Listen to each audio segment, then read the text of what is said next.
Welcome to the first episode of KAMBUF training. Today, the most important, the basis of everything, of the whole concept of deep tissue, deep muscle training. These exercises are for everybody. They're easy to do. They make the exercise comfortable and fluid, and it focuses on motion and mobility. For the affluent athlete, it brings out the most. For the regular Joe, it makes their everyday mobility much more better.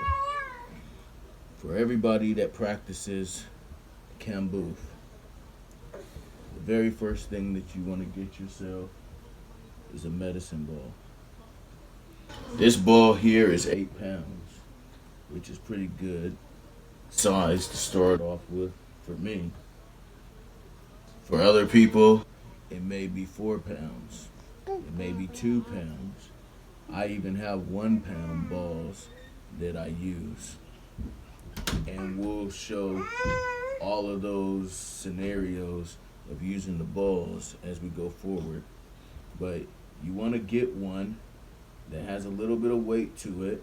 Like I said, I start off with 8 pounds. But if 6 pounds is comfortable with you, you want to be able to toss the ball and move the ball around like so without any type of overwhelming strain to you. It should be comfortable, and you should be able to do it, without any problems or issues. Because the whole focus of deep tissue training is being able to move as naturally and as fluid as possible. Now, the way that KAMBUF trains, we do high intense training and work and lift strenuous hard weight and go hard and fast as well. But to solidify all those moves, you have to do the deep tissue training.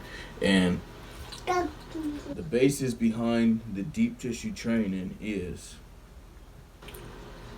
you want to do a push-up. The push-up is one large action. You're on your toes, you're pushing up off the ground, everything is up, planked, and suspended, and then you control your descent to the ground and you come back up. That's cool and fine for the person who is truly in shape and can do all the push-ups that they need and want to do. But for the person that's just starting off, and mind you, this here goes for the most experienced and well-skilled athletes out there as well. You need to understand that every large movement is based on small movements. And without those small movements, you can't have the overall large movement. So what deep tissue training does is it pinpoints certain points within the overall motion and movement of whatever task you're looking to perfect and do. It pinpoints 1 second, 1 moment, 1 instant within that, and it focuses on strengthening those individual moments, not the whole thing all at once, but strengthening each and every individual moment through an action. And by strengthening each and every small segmented moment, you're actually allowing yourself to perform at a higher, greater control level of your deep tissue muscles than you would be just by blasting through it. Because now, when you're blasting through it, one, it can be uncomfortable. That's not a problem. I'm not worried about being uncomfortable. But Now you have a tendency to develop bad form. You have a tendency to practice the whole motion maybe wrong. You have the tendency to wear yourself out and put undue, unnecessary stress on your joints and your muscles while you're trying to exercise. But if you pinpoint certain motions, then you're limiting, you're minimizing the wear and tear on some of your muscles, on your joints, the constant friction motion, because you're pinpointing certain areas and it's not just grinding, and that reserves you and your body for when those muscle and joint movements are most important, when, if you're the professional athlete, you're in action. So everybody that practices KAMBUF, the very first thing that you need to get yourself is a medicine ball. And it's called a medicine ball for a reason, because this right here is medicine for your soul, for your body. You pick it up and you just do this, and it's going to strengthen and heal your body in all sorts of ways. Now, this isn't all the things that you do, but you do what's comfortable for you. And for the basic person, this right here is the very first basic move that you want to do, and it's going to strengthen your arms, it's going to strengthen your chest, it's going to strengthen your core, it's going to strengthen your legs.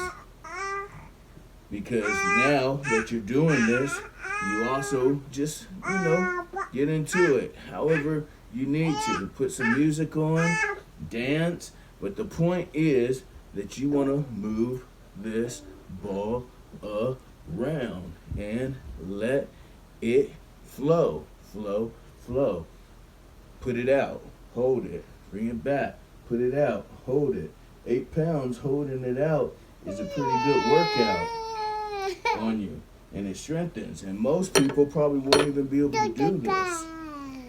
But that's why you have to be able to you have to judge what ball is right for you, and that right there is probably the best way to judge, is to kick your ball, hold it out, and if you can hold it out for 5 to 10 seconds like this, then you're good.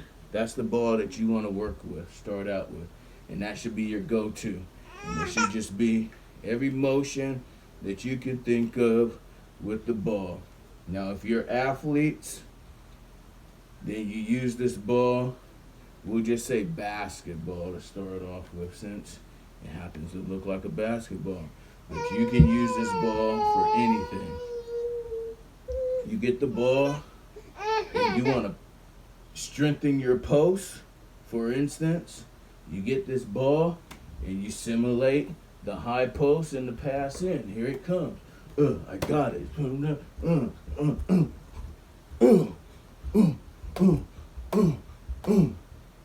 You feel me? This ball should be your best friend. This ball should be your best friend. This ball should be your best friend.